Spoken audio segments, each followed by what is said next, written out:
Hey y'all, happy Saturday. Let's chat for a few minutes. It's 10:43 a.m. Central Time on this wonderful Saturday, October 19, 2024. I just want to thank you all again for showing up on last night, Bread Cup Friday after work set last Frank. We're going to start having them at 6 p.m. on Fridays, every Fridays. And that don't mean I won't go live at other times on the spell or whatever, on some random shit. Y'all just stay tuned for that as well. But every Friday will be a red cup, whether you got water in your cup, wine, or whiskey. It don't matter. Hell, you ain't even got to have a cup. I just want to thank you guys for that. And we did our live yesterday in the way that I want to continue going forward, doing most of the Red Cup lives. Some lives gonna be just a free fall, ain't gonna be no rhyme or reason. We just kicking the bobos and whatever the fuck we discuss, whatever happened, happened. It's gonna be some days like that. But a lot of times I want to have an agenda. I want to talk about certain things. Why? Because there's so much going on in the world to talk about. And even though we talk about Peach, and we probably will continue to talk about Peach because there's always going to be something that Peach going to do that we may want to touch on. But just know that we're going to always save her for last. I will not start off any of my Red Cup lives talking about her. It will have to be something like, oh my God, did you see Peach? Oh, that is so sad. I feel so. It had to be something emergency, something like really seriously happened to her or somebody in her family for me to start off talking about her from this day going forward. If I do a live to address something on a spell, that's one thing. But the red cups, y'all, we're gonna bring to the front what's going on. And that means we as in all of us, not just me. Y'all got to get in them comments. Y'all got to send me emails. Y'all got to text me, let me know on this Red Cup Live. Can we talk about this? I don't know if you know, Roxy, but this happened. Here go a link to the story. Do that type of stuff, y'all. Because what we talked about yesterday, we talked about the woman that's doing 3 years for praying at the abortion site and getting to an altercation with another woman, and the woman claiming that she hurt her hand. So that was heartbreaking. And everybody see the way we do things, tell the story, just like y'all get in the comments after I tell my story or give my relationship advice or talk about Peach or whatever. Y'all get in the comments. It's the same thing. Once we discuss something, whoever on the panel or whoever in the comments, they type what they want. I might put it on the screen and then we'll just talk about it and give our input. No hard feelings. No, I don't like you. And you know what I'm saying? None of that.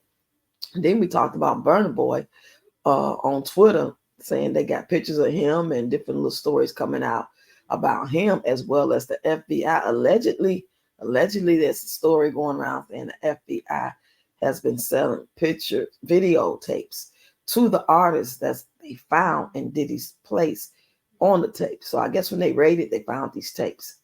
Now this is all allegedly. I don't have a clue. This is not true. This is all allegedly word on the street. But when they did the raid, they actually found tapes and they watched them. Oh, they watched them. So after that, allegedly, whoever was on them tapes, they're contacting them and actually, what you call it, blackmailing them. Now that's just word on the street. Like none of this stuff may be true. So we discussed that, and then we saved. Oh yeah, we talked about. Oh, excuse me, we talked about Obama coming for the black men and saying what he said to them about them being wrong for not voting for Kamala just because she's a woman or a black woman, whatever the case may be. So we kind of touched on that. Then we saved Peach for last. Yes. Now this Friday coming up, October 25th, it's going to be a special Red Cup Live. I just created the scheduled the live. It's already out there waiting. So if you go to my live, you will see where that live is coming up for next Friday, October 25th, 6 p.m. Central Time. That's going to be dedicated to people who lost their loved ones, children's, significant others, mothers, dads, cousins, anybody especially to you that's still near and dear to your heart that you still have some type of feelings about. You know what I'm saying? Because we all lost somebody. Ain't no sense even denying that. Everybody within ears reach have lost somebody, but it's not always been somebody near and dear to your heart to where it affect your day to day, where it's really broken your heart. Because even if you lost a cousin or auntie, Yeah, you upset. You wish it didn't happen, and your heart break, but you can go on easy because of that type of relationship and the distance between y'all. And especially if they was older, if they was sick, you know what I'm saying? Each person that's unalive, however it happened, whether in they sleep or a disease or accident or somebody intentionally hurted them, it's gonna hit you and I and everybody else that it happens to differently because everybody's story is different. So this is the chance for anybody who feel like they have not got a chance to tell their story to release that and they're ready to share their story. You don't have to show your face, but you have to email me to let me know. Email me and put in the subject line Red Cup live stream and put your cell phone number in there so I can text you your name, your real name, of course. I'll let your name on YouTube so I can identify. That's all. Just common sense stuff. Then I'll contact you from there. We'll set it up. And depending on how many people that actually want to do it, that's the time slot we'll have it for it. So I'm thinking about an hour and a half, depending on how many people. If I get one person, it might just be an hour. If I get 2 or 3 people, it'll be longer. And then after that, after we release all that, I don't plan on really telling my story. I won't. I'm going to say that for you guys. But if it's only say one person, then I will tell my story. I'll touch on it. But if it's like 2, 3, 4 people, I won't tell my story at all. I'm just gonna, and I want you guys who decide to actually do this to send me a picture of your loved one. And if you don't mind, I want to make a collage for the background for that day to, pay homage to them and, stuff like that. That's only if you don't mind. Again, you do not have to show yourself, but feel free to do so. Email is READIIROXX1966 at gmail.com. It's also in the description on my YouTube page. Just click on the description that tells you about me, my page, what I'm here for. And it's going to be right there at the end of the description. You will see how to spell it and everything. Okay. With that being said, y'all, today is Saturday. I plan on getting up sometime today. I'm going to make some catfish probably within the next hour or so. I plan on doing some content, some dance videos. Who knows? I might even go live on TikTok. I'm going to see how I feel at about 5 or 6 o'clock. And if I ain't feeling, I'm just going to chill and scroll and come to y'all lives and look at y'all content. Maybe do a couple of duets or something. It's going to be on chill mode. But if I get that feeling, who knows what may happen. But I also want to talk about the reason why I got my tubes tied. I want to do a real quick story time, real quick. It's only been on here 7 minutes. So the reason why I got my tubes tied at the age of 23 is because I got pregnant and my daughter's father and I lived together. And we lived together with my mom, and then we ended up both getting jobs and we both moved to our own place. That wasn't really far away. Everything was great. Had that one child. He was working, I was working. His sister used to babysit for me. She lived about 5, 6 blocks away from us. So that worked out, taking her over there on the way to work and going to pick her up on the way home. It worked out fine. Just pushed the stroller. I walked from her house to my house. And then one day we had planned on getting married. We actually set the date for, I believe, January 17th. This was like 1989. So that's a long time to remember something, but that's the date that sticks out. January 17th was the day we was going to just go to the courthouse and make it do what it do. But January 9th, he ended up on his way to work, and I was on the train, and they accused him of pickpocketing and locked him up, and he stayed gone for another 3.5 years. So in that time, I found out that I'm pregnant. I was like 8 weeks pregnant at that time and didn't know it before he left. I just kept getting sick, and didn't realize, oh, I'm pregnant. So, of course, there was some doubts in his mind, maybe even some of his relatives' mind, because it was just that close. Like, oh, is it really is? Or what, Like, I mean, my mindset, I've always been a smart mouthed ass, dumb, smart girl. I mean, why would I want to feel the need to lie about? That's just me, because some people do it. Men and women lie. Shit, a lot of people lie about different shit. So, yeah, it's not unfathomable to believe that some woman would lie about who her kid's father is. But back then, my mindset, I'm standing on my shit. I ain't got to lie on your broke ass. You broke. If I'm allowing somebody who I know I did it with that I wanted to be, and they got money. If I was gonna be trifling, but no. But anyway, so since he's gone now, yeah, I'm heartbroken because we was good. According to my way I tell the story, me and him was good. We gonna get married. We both working, blah blah blah. So when that happened, yeah, I'm young. I'm about 22 years old. So of course I'm taking this really hard. I couldn't even go to work. I was depressed. Ended up losing my place, moved back with my mama. All that. I tried to keep it for a while. I did. But I just couldn't handle it emotionally more so than physical. Because if you're depressed, you don't want to go to work.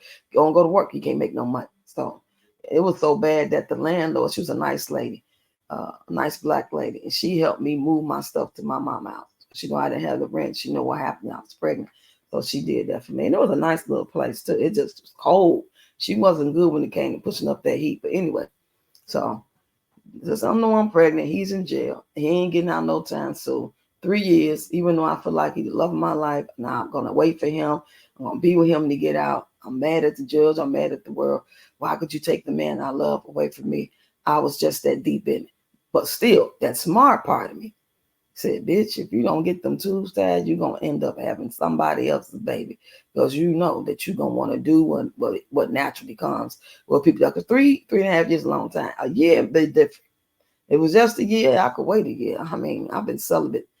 Well, at this point, shit, about 2019, and it's 2024, ain't had nothing. And I've done it throughout the years. As I was in my 30s and 40s, I've done that a year, 2 years in a row. So it's nothing. But 3 years, I was just trying to be realistic with myself that, nah, this is not going to happen. You're going to meet somebody, you're going to want to, and you're going to do it. And you ain't going to feel bad about it. And I did. But at the same time, I didn't want to be bringing in no other man's child. If I decided to have my first child with this man and then kind of find out I'm pregnant with another child by him and he ain't going to be around for at least 3.5 years, I'm not going to take a chance on falling for somebody because I know I'm going to like somebody enough to do that with and possibly get pregnant. So that'll mean I'll have 2 different baby daddies. And we talking about the 80s, baby. I'm come from the old school. I wasn't playing that shit. All that old baby daddies, multiple baby daddies, that didn't come into play until like mid 90s, I believe. That's when I started being aware of it, like 92, 95, 96. That's when that shit started being kind of popular, when they started saying baby mama, baby daddy. We didn't never say that shit coming up. As me being a young woman would tell you, we didn't never say, oh, that's your baby dad, that's your baby mama. Now they be like, oh, that's the mother of your children, that's the father, oh, that's y'all still together. We talk like that. So I went on and signed the paperwork and got my shit tied 30 days before because I was on Medicaid. And back then they wasn't paying for no 5-year tubal ligation, irreversible, but reversible. Let me change that. Reversible tubal ligation. No, when they paying for it to be tied, burnt, and clipped. Ain't no way you gonna get this shit done no other type of way unless throughout the years technology, science, and they come up with something where they can unseal those tools. You know, there's all kind of ways they can do shit. So right now, I think they got something where they could even fix that if you got a lot of money. And it's probably quite risky. And I wasn't willing. It wasn't never that serious. Have no more kids. 2 when I was through. I don't regret it. And that's what I did. So at the end of the day, yeah, I met a couple of guys I liked it, especially one in particular.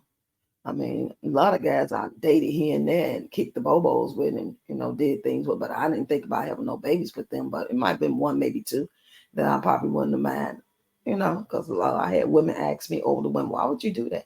Why would you get your tubes out? What if you meet somebody who want kids? And now my whole thing was my big smart ass mouth. I don't give a damn what he want. Because at the age I was at that time, my kids was probably like 4, 5, 5, and 6. And so I'm much older. And when they asked me that, my response was, most men I'm meeting got kids already. Because at that time, I'm like 27, 25, 27, 28. What man I'm going to meet at that age in my circle that ain't going to have kids? Of course, there's some guys who ain't had no kids, but most of them had kids, allegedly. So them having one with me was no big deal. But yeah, of course, that's a reality. Some people When they got kids or not with somebody else. They meet somebody new and they gonna tie down together. They gonna do this thing and build and get married. Yes, it's a part of them that may want kids together. I was willing to take that chance because it wasn't that serious to me. So and so I made that choice. Now, once I actually had the baby, my second baby, which is the daughter that passed away at the age of 31 in 2021, this was the baby, this was the last baby. And I actually had to have a blood transfusion. Well, she had to have a blood transfusion because I wasn't taking my iron pills. And they started to give me iron shots, but they only started to give me iron shots like right when it was almost time for me to have the baby. It wasn't like months and months in advance so I could get the iron near me. It was just like, oh, okay, we're gonna start giving these shots. And then like a month later I had the baby. So of course it wasn't enough iron in me to be like healthy. But it affected the baby. What the doctor told me, because I asked, well, if I don't take these pills, would it hurt the baby? Like, no, the baby be fine, but you might just be sick. So I didn't care. I'm like thinking sick mean like, oh, just not feeling good, but I'll bounce back. I didn't realize that. And I guess he didn't need it because it didn't affect me, other than me just probably having low blood, low iron. But it affected her, but she needed a whole blood transfusion. But I was still conked out from the anesthesia, and I couldn't get no permission. Thank God my friend Josie was there. I've been knowing her since I was 11 years old. We've been buddies. That's my sister. And she was there.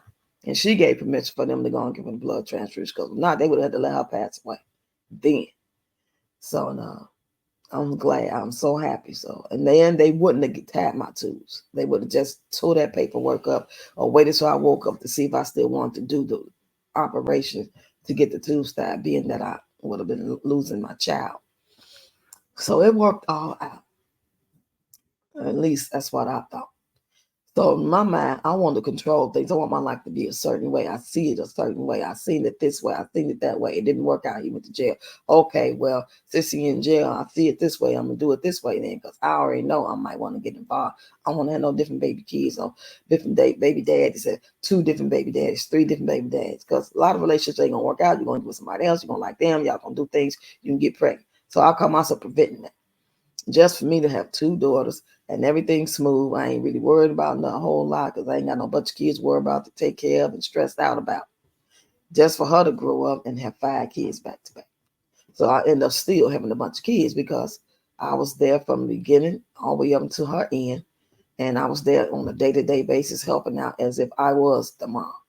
While she go to school, while she went to work, while she went out and had a social life, all those things, and I don't regret it. I did the same thing for her that was allotted to me.